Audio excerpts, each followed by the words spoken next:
prévenir les attaques spontanées de ces loups solitaires, entre guillemets, sans lien direct avec une organisation terroriste comme ce fut le cas à l'île de Léron, Sandrine Silo? L'île d'Oléron, c'était pas un attentat terroriste. Justement, c'est ce que suggère cette question. Ça n'a pas été qualifié comme un acte terroriste. L'homme avait 35 ans, polytoxicomane, et il dit avoir suivi les ordres d'Allah, lui intimant de faire un sacrifice. Oui, mais Allah n'est pas le dirigeant d'une organisation terroriste. Il y a une différence. Moi, je me souviens. Ça, Ouais. Faut encore le prouver. Non. Pourquoi? L'autre, il a dit, ça, faut encore le prouver, mais tu veux quoi? Bah vas-y, va sur société.com, tu tapes Allah, tu vas voir s'il y a pas une société à son nom, s'il y a pas un sirette, s'il y a pas un truc qui traîne, des statues.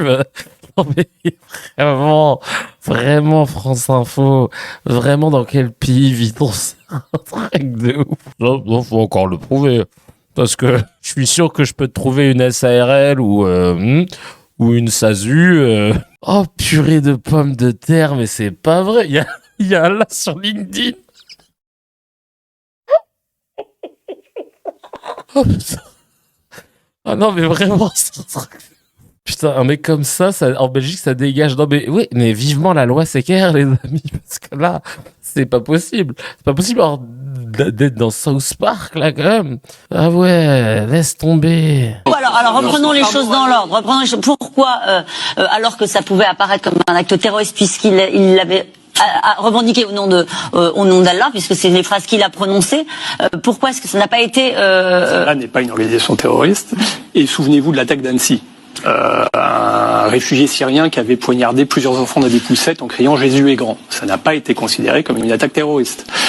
Ce qui s'est passé dans le cas de Léron, le PNAT a observé la situation et essayé de voir, c'était quelqu'un qui était très fragile psychologiquement, qui s'était converti au catholicisme, puis à l'islam, qui visiblement a dit qu'il voulait se reconvertir au catholicisme, quelqu'un de profondément instable. On n'a trouvé aucune trace de propagande djihadiste.